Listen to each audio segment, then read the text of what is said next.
بسم اللہ الرحمن الرحیم الحمدللہ رب العالمین والصلاة والسلام علی رسول الکریم اما بعد۔ آج کل مختلف جہات سے جرائم اور اس کی نوعیت اور سزاؤں کے متعلق بہت سے تبصرے جو ہے وہ چل رہے ہیں، اور خاص طور پر عورتوں اور بچوں پر جو تشدد اور زیادتی کے جو معاملات ہیں وہ میڈیا پر جو ہے ان کا چرچہ عام ہے۔ سوال یہ پیدا ہوتا ہے کہ ان جرائم میں دن بدن اضافہ کیوں ہوتا جا رہا ہے، اور لوگ جو ہے مجرم قسم کے لوگ جو ہیں وہ ان جرائم کو کرنے میں کیوں بے باک ہیں، اور جرائم کے اضافے کا سب سے بڑا جو سبب ہے میرا خیال ہے کہ وہ سزاؤں کے نفاذ نہ ہونے کی وجہ سے ہے، اور نفاذ نہ ہونے کی مختلف صورتیں ہو سکتی ہیں۔ پہلی صورت یہ ہے کہ مجرم جو جرم کرتا ہے اس کے ذہن میں یہ چیز ہوتی ہے کہ میں جو جرم کر رہا ہوں اس جرم سے میں بچ جاؤں گا، اور اس کا جو فائدہ اور جو بینیفٹ ہے اس جرم کے نتیجے میں جو اس کو ملتا ہے وہ اس کے حوالے سے اس کے ذہن میں یہ ہوتا ہے کہ مجھے وہ بینیفٹ مل جائے گا، اور پھر میری پکڑ بھی شاید نہ ہو۔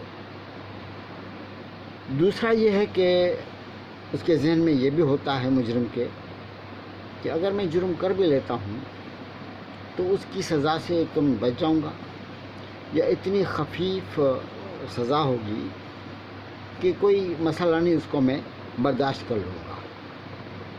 اور تیسرا جو بنیادی سبب ہے وہ یہ ہے کہ مجرم کو اس بات کا اندازہ ہوتا ہے کہ میں بچ جاؤں گا، اور مجھے جو جرم کے بینیفٹ ہیں، جو وقتی جو اس کو فائدہ وہ محسوس کرتا ہے وہ اس کو مل جائے گا۔ تیسرا سبب جو بڑا جو ہے وہ یہ ہے کہ جرم کرنے والے کی پشت پناہی ہوتی ہے، اور اس پشت پناہی میں کی بنیاد پر وہ دلیر ہو جاتا ہے اور جرم کرنے میں وہ جری ہو جاتا ہے، اس لیے یہ چیزیں ہیں۔ دوسری بات یہ ہے خاص طور پر کہ اگر ہم اپنے قانون کو دیکھیں، نظام کو دیکھیں، اپنے سسٹم کو دیکھیں، تو اس میں بھی ہمیں کچھ چیزیں ایسی نظر آتی ہیں جن میں ہم یہ سمجھ سکتے ہیں کہ قانونی طور پر ان چیزوں کے اندر جھول ہے۔ وہ کیا جھول ہے؟ پہلی بات یہ ہے کہ کیس جو ہے وہ سال ہر سال چلتا ہے، سال ہر سال چلتا، فوری طور پر اس کا فیصلہ نہیں ہوتا۔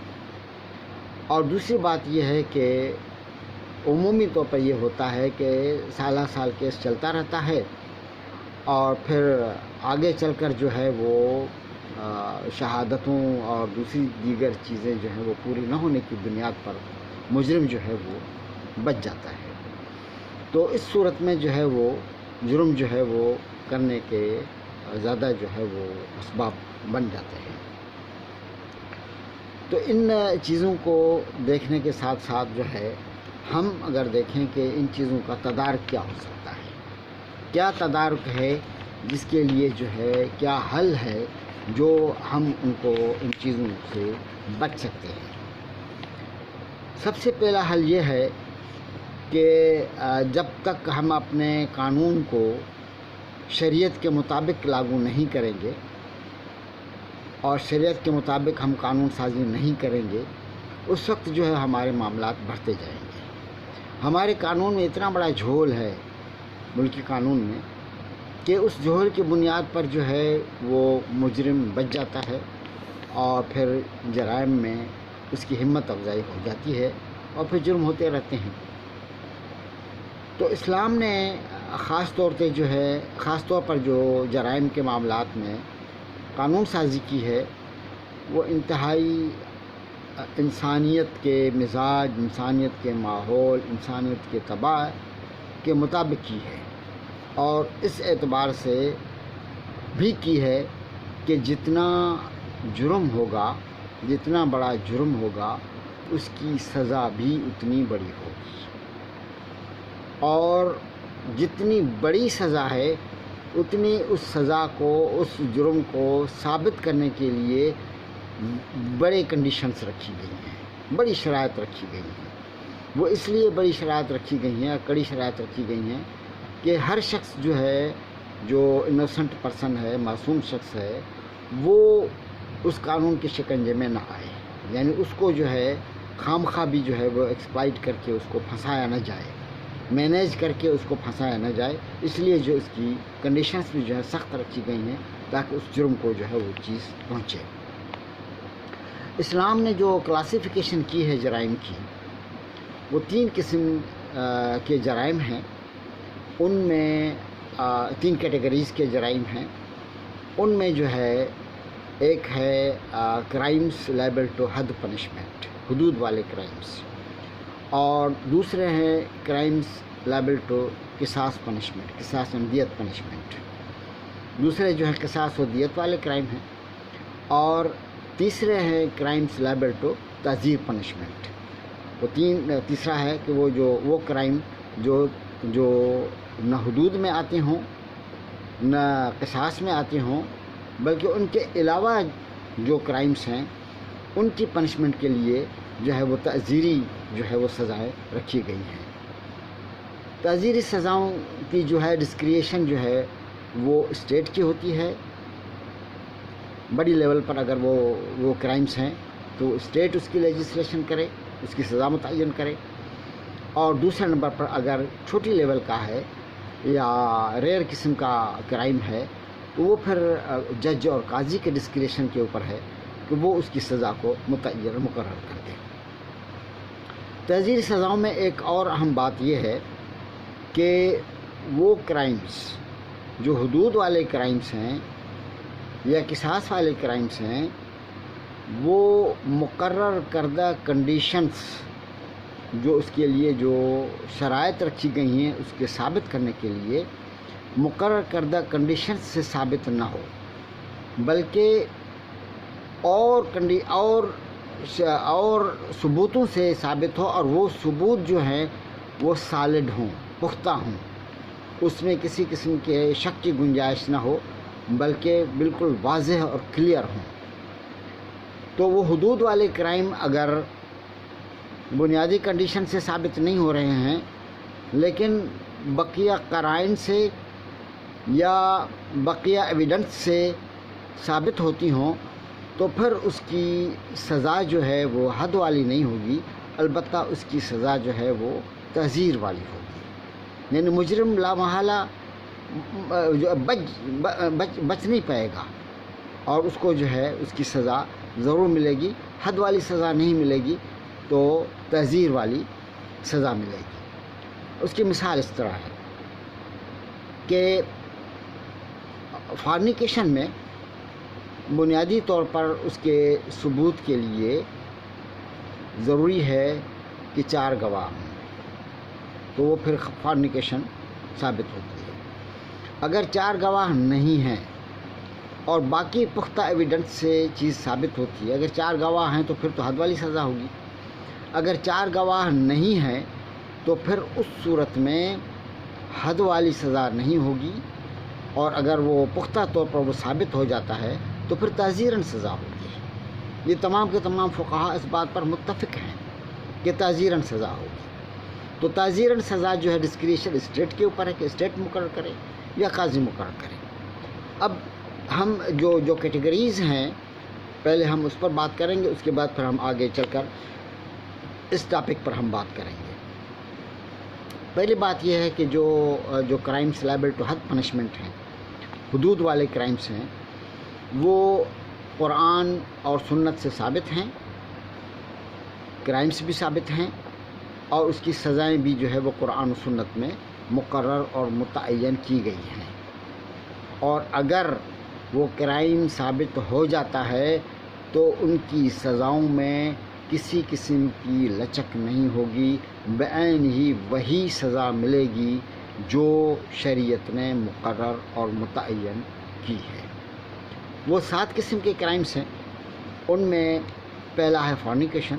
پہلا سے مراد یہ ترتیب کے اعتبار سے نہیں، ایک ہے فورنیکیشن جس کو ہم زنا کہتے ہیں، دوسرا ہے قذف، فالس ایکوزیشن آف دی فورنیکیشن، جس کو یہ کہا جاتا ہے کہ زنا کا کسی کے اوپر الزام لگائے۔ تھیفٹ ہے چوری، جس کو ہم کہتے ہیں کہ چوری، اور اسی طرح جو ہے محاربہ۔ محاربہ سے مراد ہے ڈکیتی ہے یا راہزنی ہے یا اور قسم کے، اس میں آگے چل کر میں اس کی تفصیل بتاؤں گا قرآن مجید کی سورہ مائدہ کی آیت نمبر 33 کے حوالے سے۔ اس کے بعد ہے ڈرنکنگ انٹوکسیکیٹنگ لکر، شرب الخمر، شراب کا پینا، شراب کا استعمال کرنا، وہ بھی اگر ثابت ہو جاتا ہے تو پھر اس کے لیے بھی جو سزا مقرر کی گئی ہے۔ ریبیلین، بغاوت، اسلامک اسٹیٹ کے خلاف بغاوت کرے، معاشرے کے اندر جو ہے وہ بے چینی اور بغاوت کی چیزیں جو ہے وہ لوگوں کے اندر پھیلائے، تو اس کو بھی جو ہے وہ ریبیلین کہا جاتا ہے، وہ بھی جو ہے حد والی کرائم ہے۔ اپوسٹیسی جو ہے وہ مرتد ہونا، اگر کوئی شخص اسلام سے خارج ہو جاتا ہے تو اس کی کیا سزا ہے۔ اب ان حدود کی سزاؤں کے علاوہ جو دوسری سزائیں ہیں وہ ہیں قصاص اور دیت والے کرائمز۔ قصاص اور دیت والے کرائمز کا تعلق جو ہے وہ انسانی جسم اور انسانی جان کے ساتھ ہے، کہ اگر کوئی کسی کو قتل کر دیتا ہے یا کسی کے جو ہارٹ کرتا ہے تو وہ ہے۔ اور تیسری جو ہے وہ تہذیب، میں نے اس کے بارے میں بتایا کہ تہذیب وہ کرائمز ہیں۔ حدود میں جو یہ 7 کرائم ہیں، ان 7 کرائمز میں صرف 2 ایسے کرائمز ہیں جو کمپاؤنڈیبل ہیں۔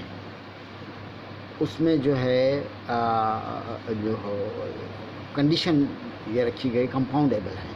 کمپاؤنڈیبل میں ایک تو ہے فالس ایکوزیشن، اگر کسی شخص کے اوپر کوئی زنا کا الزام لگاتا ہے تو پھر جو ہے وہ عدالت میں جانے کے بعد یا عدالت سے پہلے جو ہے وہ ایک دوسرے کے ساتھ مصالحت ہو سکتی ہے۔ دوسرا ہے اپوسٹیسی، مرتد ہو جاتا ہے تو اس کے لیے اللہ تبارک و تعالیٰ نے بتایا ہے کہ اگر کوئی توبہ کر لیتا ہے تو پھر اس صورت میں جو ہے وہ پہلے اس کو مہلت دی جائے گی، اور اگر وہ توبہ کر لیتا ہے تو پھر اس کو وہ سزا نہیں ملے گی۔ اس کے علاوہ جو کمپاؤنڈیبل ہے وہ ہے تھیفٹ جو ہے اس کے بارے میں فقہا یہ کہتے ہیں، چوری جو ہے کا اگر کیس داخل ہو جاتا ہے عدالت میں تو پھر اس صورت میں وہ کمپاؤنڈیبل نہیں ہے، مصالحت نہیں ہو سکتی۔ لیکن عدالت میں پہنچنے سے پہلے معاملہ پکڑا گیا ہے اور پھر وہ جو وکٹم ہے وہ اس کے ساتھ مصالحت کرنا چاہتا ہے تو وہ اس کا جواز ملتا ہے سنت میں، کہ رسول اللہ صلی اللہ علیہ وسلم کے پاس ایک کیس آیا، ایک شخص آیا، اس نے شکایت کی کہ میری جو ہے قیمتی چادر فلانے نے جو ہے وہ چوری کر لی ہے۔ تو رسول اللہ صلی اللہ علیہ وسلم نے اس کو بلایا، اس شخص کو، افینڈر کو، اور اس سے کہا کہ تم نے یہ کرائم کیا ہے؟ تو اس نے کہا کہ ہاں میں نے کنفیس کیا، اس نے اقرار کیا کہ ہاں میں نے یہ مجھ سے ہو گئی ہے، اور وہ چادر قیمتی چادر تھی اور وہ نصاب کے اندر آتی تھی۔ تو رسول اللہ صلی اللہ علیہ وسلم نے اس کو ہاتھ کاٹنے کی سزا سنائی۔ تو اس پر جو ہے جو وکٹم تھا اس کو رحم آ گیا، اور اس نے رسول اللہ صلی اللہ علیہ وسلم سے کہا کہ اللہ کے رسول میں اس کو معاف کر دیتا ہوں۔ تو رسول اللہ صلی اللہ علیہ وسلم نے کہا کہ اما الآن فلا، ابھی نہیں، اس مرحلے میں تم اس کو معاف نہیں کر سکتے، اس مرحلے میں تم بے شک معاف کر دو لیکن اس کو سزا معاف نہیں ہو سکتی۔ لیکن اس سے پہلے اگر عدالت میں پہنچنے سے پہلے، مجھ سے پہنچنے سے پہلے، اگر تم کیس داخل کرنے سے پہلے جو ہے اگر تم اس کو معاف کر دیتے تو پھر کوئی مسئلہ نہیں تھا۔ تو اس پر فقہا نے یہ جو ہے لیجسلیشن کی ہے، قانون سازی کی ہے کہ اگر تھیفٹ جو ہے وہ عدالت میں پہنچنے سے پہلے، کیس پہنچنے سے پہلے اگر مصالحت کی صورت نکلتی ہے تو مصالحت ہو سکتی ہے۔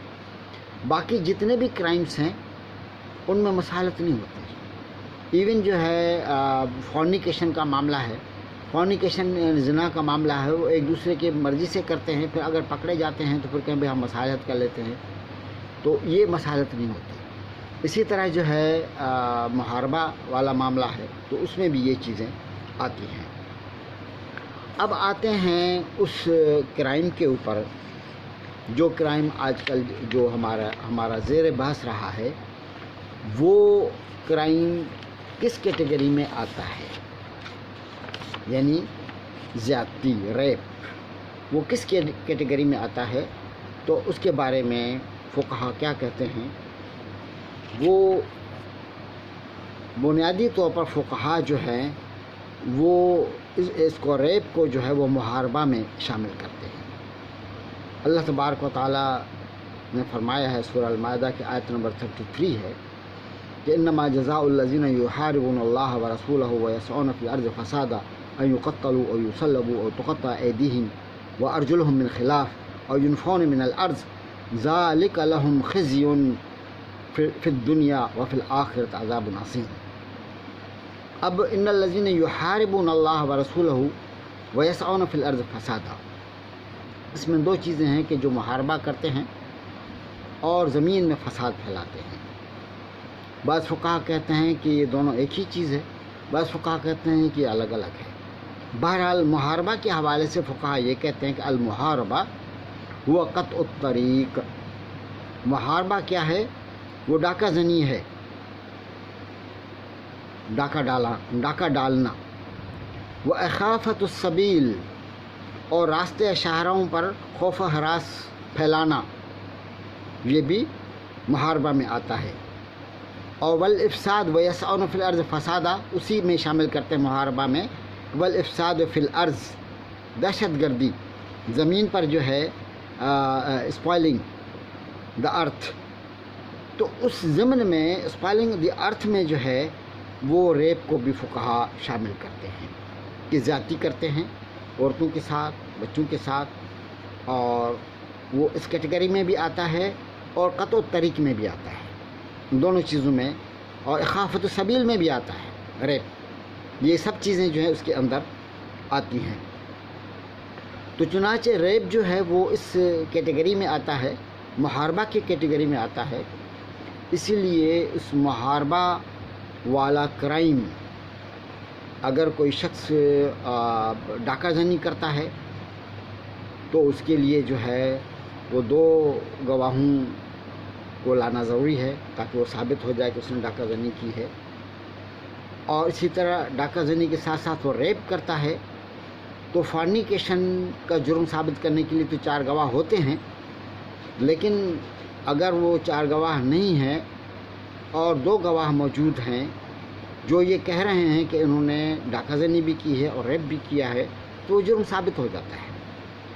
دوسری بات یہ ہے کہ جو میں نے پہلے یہ بتایا تھا کہ حدود والے کرائم کے لیے جو کنڈیشن رکھی گئی ہیں بنیادی طور پر ان کو ثابت کرنے کے لیے، اگر ان کنڈیشن سے وہ ثابت نہیں ہوتا ہے اور دوسری سالڈ قسم کی کنڈیشن سے ثابت ہوتا ہے تو پھر اس صورت میں سزا تعزیری ہوگی اور وہ بچ نہیں جائے گا مجرم کہ بھائی گواہ نہیں ہے تو جو ہے بچ جائے گا.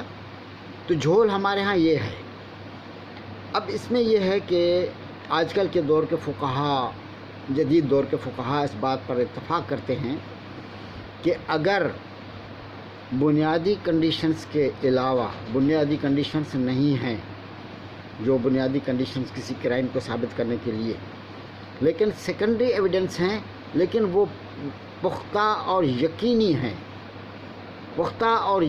ہیں، تو پھر اس صورت میں جرم ثابت ہو جاتا ہے اور پھر اس جرم کی سزا جو ہے وہ تعزیری سزا ہوگی.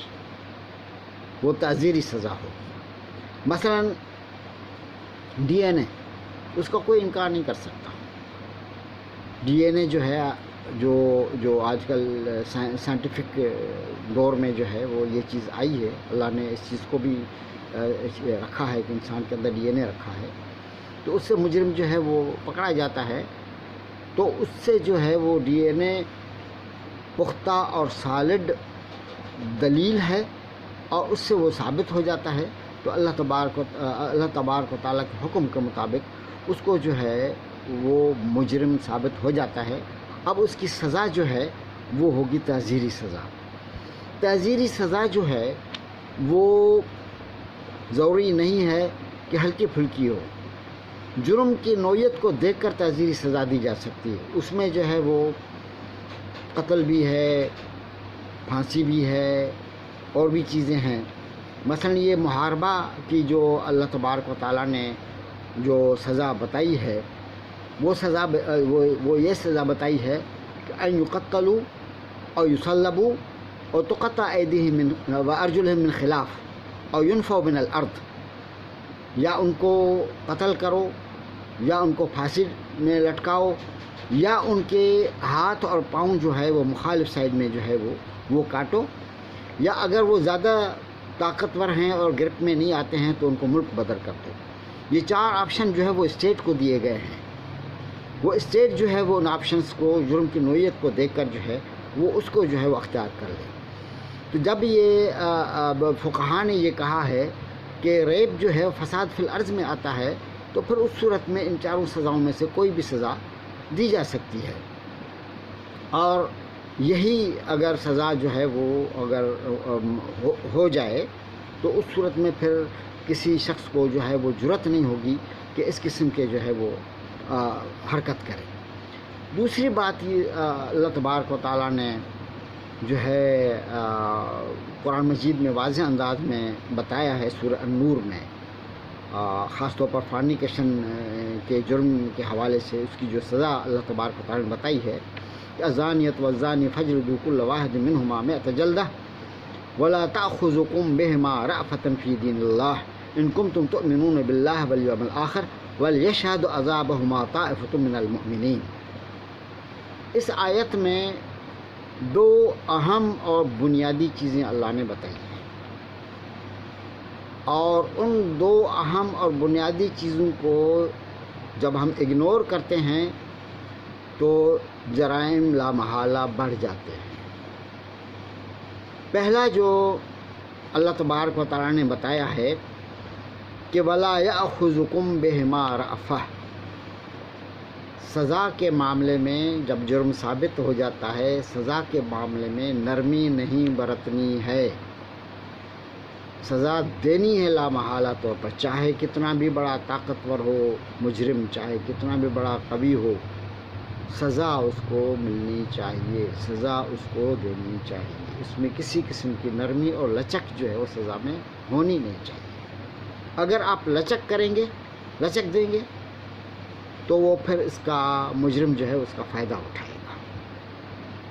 اور دوسری جو بڑی اہم جو اللہ تبارک و تعالیٰ نے بتایا ہے کہ وَلْيَشْهَدْ عَذَابَهُمَا طَائِفَةٌ مِّنَ الْمُؤْمِنِينَ، جو اس کو سزا مل رہی ہے اس سزا کو دوسرے لوگ بھی دیکھیں تاکہ عبرت کا سامان بنے۔ اس میں یہ حکمت رکھی گئی ہے کہ دوسرے جب لوگ دیکھیں گے تو یقینی طور پر وہ عبرت پکڑیں گے کہ اس فلانے شخص نے یہ جرم کیا ہے، اس جرم کے نتیجے میں اس کو یہ سزا مل رہی ہے۔ تو نفسیاتی طور پر جس شخص کے اندر تھوڑی بہت بھی جرم کرنے کے جراثیم ہوں گے، وہ اس سزا کو دیکھنے کے بعد وہ ختم ہو جائیں گے۔ ہلکا پھلکا بھی ارادہ ہوگا نا، تو وہ ہلکا پھلکا ارادہ بھی ختم ہو جائے گا اس سزا کو دیکھنے کے بعد۔ تو اس میں جو ہے اللہ تبارک و تعالیٰ نے کلیئر کہا ہے۔ اب ہم جو کر رہے ہیں وہ یہ کہہ رہے ہیں کہ بھائی جو ہے وہ اس کو چھپ کے دو، اس لیے کہ انسانی حقوق پامال ہوتے ہیں، اور آج کل جو ہے یہ بھی بات چل رہی ہے کہ بھائی پھانسی نہ دو، انسانی حقوق جو ہے وہ پامال ہوتے ہیں۔ یہ کیسی عجیب منطق ہے کہ ایک شخص جس نے انسانی حقوق کی دھجیاں اڑا دی ہیں، اس کے اوپر آپ نرمی کر رہے ہیں۔ جس نے انسانی حقوق کی دھجیاں اڑائی ہیں، انسانیت سوز عمل کیا ہے، اس کے اوپر آپ نرمی کر رہے ہیں کہ آپ جو ہے وہ ان کو چھپ کے سزا دو، یا سزا میں جو ہے وہ تخفیف کر دو۔ یہ سزا نہیں دو تو ولا تأخذکم بہما رأفہ نہیں کرنی ہے. رافع کرو گے، لچک رکھو گے، نرمی کرو گے تو جرائم بڑھ جائیں گے. اب ہمارے ہاں کیا مسئلہ ہے؟ ہمارے ہاں مسئلہ یہ ہے کہ کوئی شخص جس کو کوئی سزا سنائی جاتی ہے تو پھر میڈیا کھڑا ہو جاتا ہے کہ اس کے ساتھ یہ ظلم ہوا ہے. بھائی اس نے جو ظلم کیا ہے وہ کم کیا ہے کیا ظلم؟ تو اس چیز کو وہ دیکھا نہیں جاتا. دوسری بات جو خاص طور پر جو اہم ہے وہ یہ ہے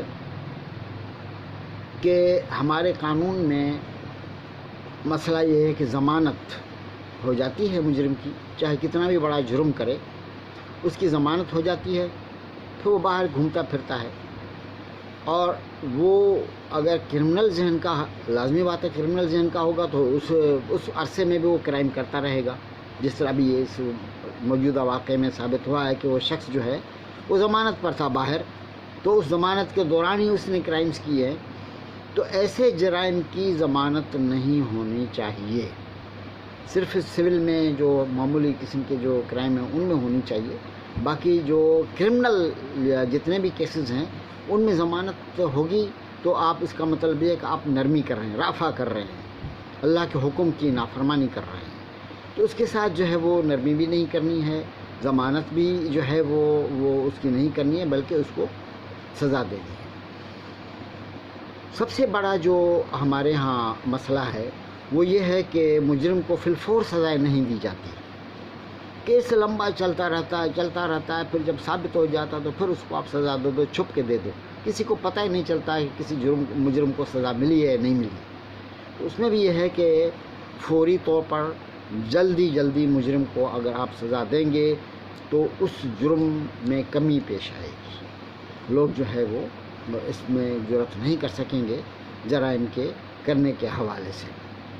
تیسری بات جو ان کیسوں کے حوالے سے ایک بات میں نے محسوس کی وہ یہ کی ہے کہ یہ جو مجرم ابھی پکڑا گیا ہے یا پکڑا نہیں گیا ہے، اس نے جو ہے وہ پہلے جو جرم کیا تھا ریپ کا، ڈکیتی کا، تو اس کے بعد جو ہے اس کو سزا ہو گئی تھی.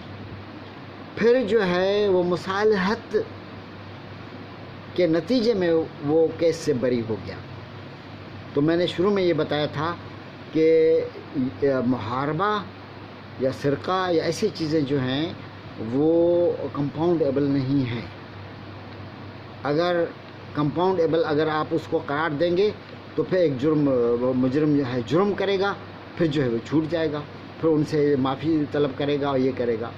صرف اور صرف جو ہے قتل، جو قصاص اور دیت والا جو معاملہ ہے، اس کو کمپاؤنڈیبل خود قرآن نے بتایا ہے، اللہ نے بتایا ہے کہ جو ہے وہ اگر وہ معاف کرنا چاہے تو معاف کر سکتا ہے، اگر دیت لینا چاہے تو دیت لے سکتا ہے، اگر جو ہے قصاص لینا چاہتا ہے. قصاص بھی جو ہے وہ انٹینشنل مرڈر میں ہوتا ہے، قتل عمد میں ہوتا ہے، اور قتل خطا یا شبہ خطا میں نہیں ہوتا. تو اس میں جو ہے جو انٹینشنل مرڈر ہے اس کے اندر جو ہے وہ بھی 3 آپشن قرآن نے بتائے ہیں کہ یا قصاص لے لیں، یا پھر جو ہے وہ آپ اس کو دیت لے لیں، یا اس کو معاف کر دیں. اور معاف کریں تو زیادہ بہتر ہے، سنت میں یہ چیز آتی ہے. اس کو کیوں رکھا گیا؟ حالانکہ بقیہ جرائم میں فارنیکیشن اور دیگر جو تھیفٹ ہے، ان جرائم میں سب سے زیادہ بڑا جرم جو ہے وہ قتل کرنا ہے.